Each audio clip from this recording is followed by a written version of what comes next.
Les bases sont maintenant posées et nous avons une autoroute toute tracée devant nous pour voir la relation entre Ellie et Joel se développer dans l'épisode 3 de The Last of Us.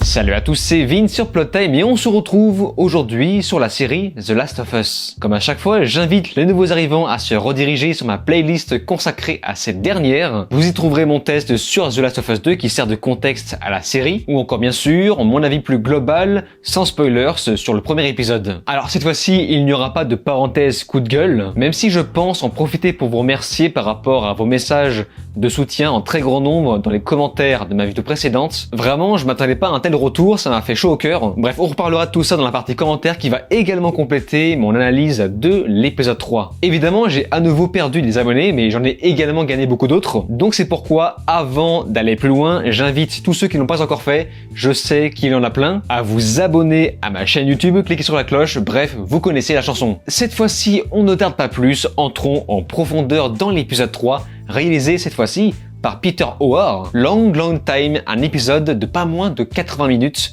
ça fait beaucoup. Dans cet épisode, Ellie et Joel sont partis pour 5 heures de marche, et ils vont donc forcément commencer à entamer quelques échanges. L'épisode va ensuite se compléter par un flashback sur la rencontre entre Frank et Bill. Ces derniers vont tomber amoureux et Bill va faire la rencontre pour la première fois de Joel. Vers la fin de l'épisode, Frank va doucement tomber malade et se suicider avec son partenaire en douceur. Ce faisant, Joel et Ellie prennent quelques provisions et repartent en voiture. Alors, je constate que c'est le premier épisode sans introduction basé sur l'origine de la pandémie. Durant tout le long, on retrouve quelques petits clins d'œil, comme par exemple Ellie qui fait semblant de jouer à une borne arcade. D'ailleurs, au passage, n'oublions pas qu'il y a un épisode plus tard, un épisode ayant pour titre Left Behind, l'épisode très probablement adapté du DLC du même nom. Et je constate aussi que la fin fait également un petit clin d'œil au menu du premier jeu. Vous savez, avec la fameuse fenêtre ouverte. Plus tard, Ellie fait ce que la version du jeu ne faisait jamais et un petit peu à raison, c'est-à-dire choper des tampax vieux de plus de 20 ans. Alors personnellement, si je suis une fille, je ne suis pas certain d'avoir envie de me fourrer ça où je pense. Mais surtout, durant toutes ces années, je trouve ça bizarre qu'il n'ait jamais vraiment trouvé de solution par rapport à ça. En tout cas, une solution autre que procéder à une fouille. Dans cette scène-là, j'avais peur de tomber dans quelque chose d'ultra prévisible où Ellie se fait attaquer par une espèce d'infecté. D'ailleurs, c'est marrant parce que les tiges de champignons ressemblent beaucoup à du soja. Je suis convaincu que les infectés sont bourrés de protéines. En tout cas, je pense que cette scène servait à nous montrer que la petite peut se défendre. Et c'est d'ailleurs la première fois qu'on verra Joel lever un sourcil pour Ellie. Juste après cette scène, on voit ce qu'était la première image montrée, vous savez, avant l'arrivée du premier teaser de la série. Et c'est en fait toute une scène où il y aura une discussion entre les deux protagonistes. C'est-à-dire que dans l'épisode 2, on apprenait que l'origine du virus pouvait probablement provenir d'une usine à farine. Et ici, Joel parle de l'infection par les aliments, notamment la farine et le sucre vendus dans le monde entier par plusieurs marques. Et je n'arrive pas vraiment à savoir si cette scène était censée dénoncer le mondialisme. Ce qui explique comment l'infection s'est propagée dans le monde entier de façon homogène. Même si je trouve que ce n'est pas très cohérent parce qu'à partir de cette nouvelle information, on ne reverra plus jamais quelqu'un se contaminer par les aliments parce que n'oublions pas que The Last of Us, au début, les personnages, durant l'apocalypse, passent leur temps à fouiller les magasins pour choper des provisions. Donc c'est une explication qui va par la suite nous faire poser une nouvelle question. Bref, en tout cas, l'épisode 3, c'est l'épisode consacré à Bill. On apprend d'ailleurs qu'il a perdu apparemment quelqu'un avant de rencontrer Frank. Un Frank censé ne pas être dans le jeu. Alors je précise pour ceux qui n'ont jamais joué au jeu, normalement Frank est censé ressembler à ça. Il a eu apparemment un différend avec Bill et il s'est pendu juste après. Après le suicide de fin, je trouve ça vraiment étrange que Joel n'ait pas la curiosité de jeter un petit coup d'œil dans la chambre. Bill a ouvert la fenêtre pour éviter que ça pue, et ça me semble d'ailleurs évident que ce dernier n'est pas mort, puisqu'on ne le voit pas mettre de la poudre dans son verre, et d'ailleurs ça n'a pas beaucoup de sens. Genre Frank se pose la question de « Oh, t'en as mis dans la bouteille ?» Bah non, non. Il a juste mis un sachet gigantesque dans ton verre, enfin quel intérêt d'en remettre dans ton verre s'il en a déjà mis dans la bouteille. Donc c'est bizarre, en tout cas le fait est que pour moi, Bill n'est pas encore mort. Il est juste parti ailleurs pour faire son deuil. Sur le reste, d'un point de vue plus critique, j'étais vraiment chaud au lancement,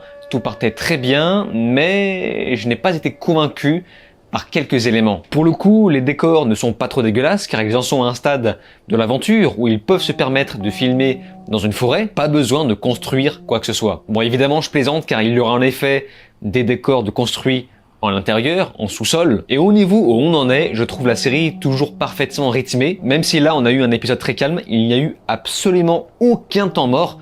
Chaque scène servait vraiment à quelque chose, pour la simple et bonne raison que même dans les moments qui semblent vides, on nous apporte une nouvelle information. Les scénaristes vont saisir chaque instant pour qu'Ellie et Joel interagissent entre eux. Donc on va en apprendre plus sur l'univers dans ces moments-là. Et là où on tuait le temps par des gunfights dans le jeu, cette série va boucher les trous par des flashbacks et le meilleur exemple en est forcément Bill et Frank. Alors déjà, Bill, je l'ai trouvé presque parfait, presque mieux parfois que dans le jeu, en termes de personnalité pure. Les créateurs ont bien saisi son côté indépendant où il passe sa vie à construire des pièges, à vivre seul. Surtout dans cette scène avec une musique à l'américaine, c'est génial.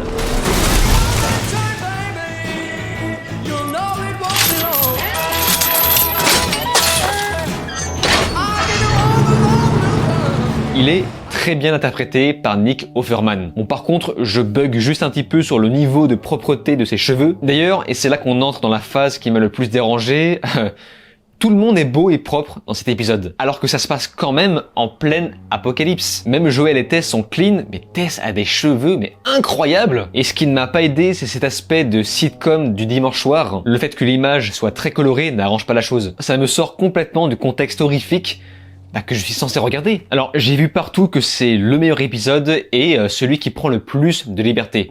Moi, je vous le dis direct, ce genre de liberté, c'est justement ce que j'attendais de cette série. C'est ce que j'attendais du premier épisode, voire même du deuxième, qui, pour le coup, fait trop de copier-coller. Finalement, ici, l'aventure reste la même. Le fil rouge reste le même. C'est juste qu'il faut remplacer toutes ces phases de gunfight qui n'ont pas beaucoup de sens dans le jeu par quelque chose de plus crédible. Donc ça, c'est très bien. Putain, tu m'as fait flipper, connard. C'est mon manteau qui est tombé dans mon truc là. Non, c'est pas un claqueur, hein. Merde, je sais même plus ce que je disais quoi. Tout ça pour dire que ce genre de liberté, c'est cool, y a pas de problème, le fil rouge reste le même. En revanche, les éléments qui me posent problème, c'est que j'avais très peur qu'ils fassent de Bill et Frank une espèce de vieux couple avant que l'apocalypse arrive, et au final, on a eu une espèce de vieux couple pendant l'apocalypse. Je ne peux pas m'empêcher de trouver ça dommage car je trouve ça bien de laisser planer le doute dans le jeu. Mais en même temps, je lui dis que la série me donne ce que je voulais voir. Donc plus de lore, même si concrètement ça n'apporte rien de plus à la continuité de l'histoire. Je veux dire ça, qu'est-ce que ça va apporter de plus? À moins que Bill évidemment soit encore en vie. Il y a trop de choses qui me posent problème. Déjà, si tu n'as pas mangé depuis 2 jours, tu ne manges pas comme un gentleman stylé, je veux dire tu dévores l'assiette. L'assiette, tu la bouffes. Et à la fin du repas, tu fais pas « Oh, j'ai bien mangé ». Non, gars.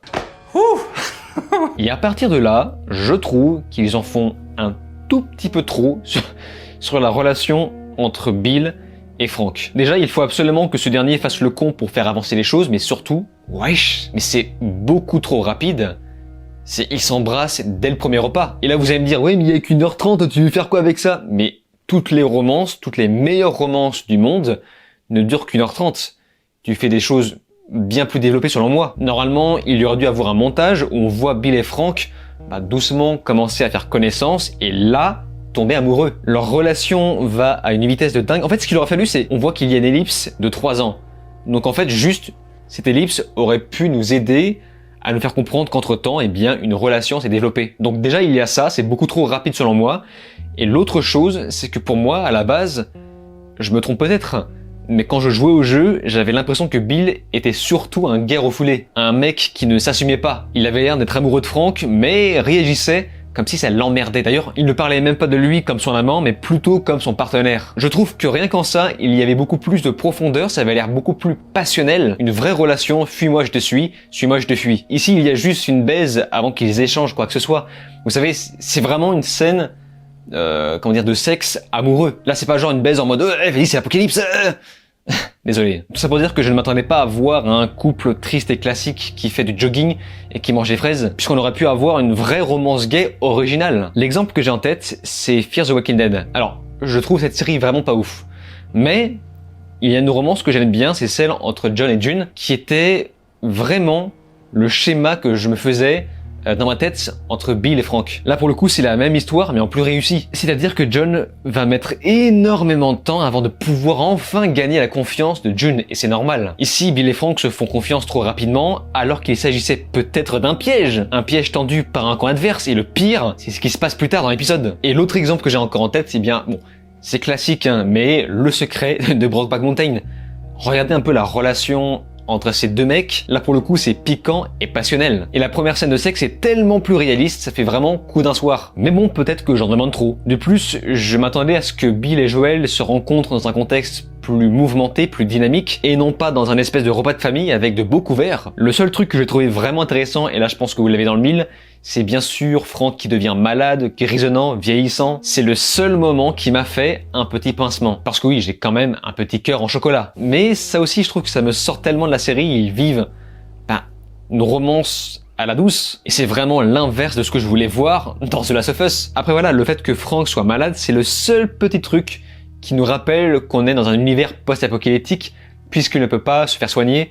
Enfin, de toute manière, il explique que même avant, il n'y avait pas de traitement. Donc voilà, c'est le seul moment qui m'a fait quelque chose avec la petite musique au violon très connue que tous les réals réutilisent en tout cas, pour rendre une scène triste. C'est en mode, bon les gars, faut pleurer maintenant. Hein. Le jeu vidéo The Last of Us est tellement plus lugubre et sinistre, froid et sans pitié, plus réaliste. L'univers de la série a l'air tellement soft, lisse, sans trop diffusion de sang. Le couple ne se fait attaquer qu'une fois. Il n'y a quasiment pas d'infectés. Il y a une infinité de viande et de provisions. Enfin pour moi cette série ce n'est clairement pas du post-apo.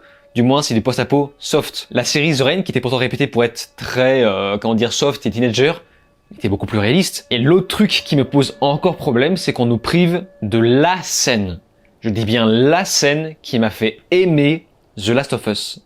Dans le jeu The Last of Us, comme je l'ai expliqué dans ma vidéo test sur The Last of Us 2, j'ai beaucoup de mal à rentrer dedans.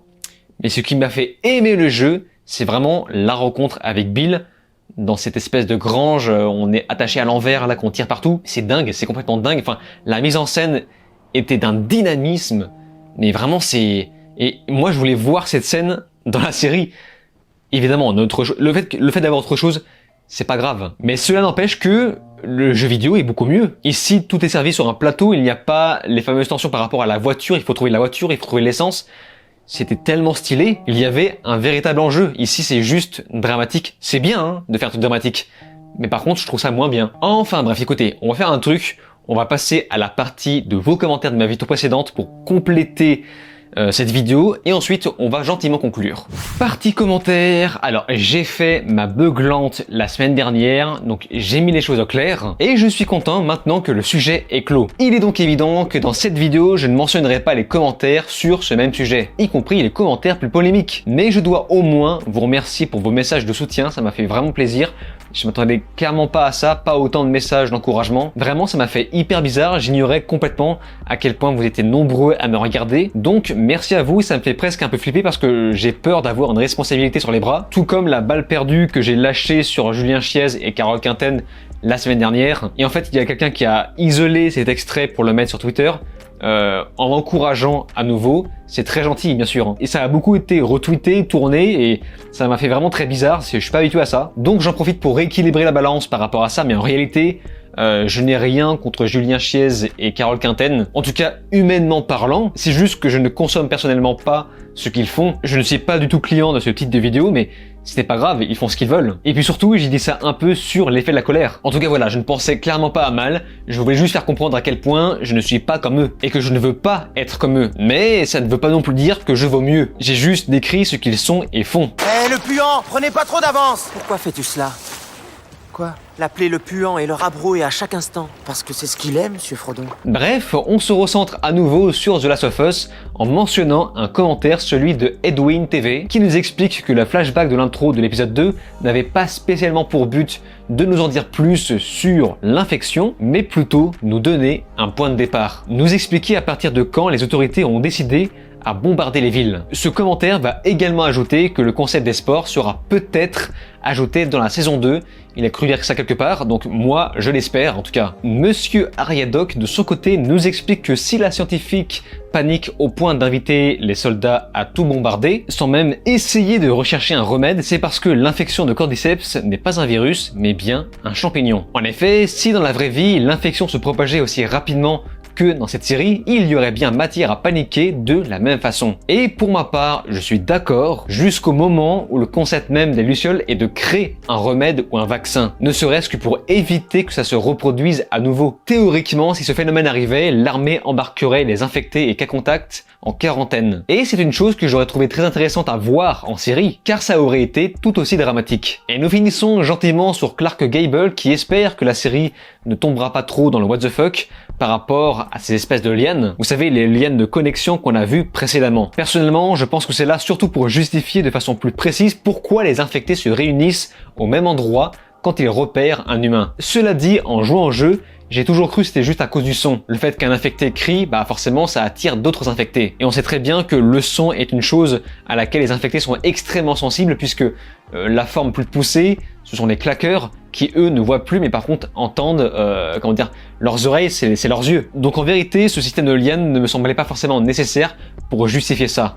On approche gentiment de la fin de cette vidéo. Alors juste pour anecdote, j'ai vérifié dans mon armoire parce que je me suis dit que c'est forcément mon manteau qui est tombé.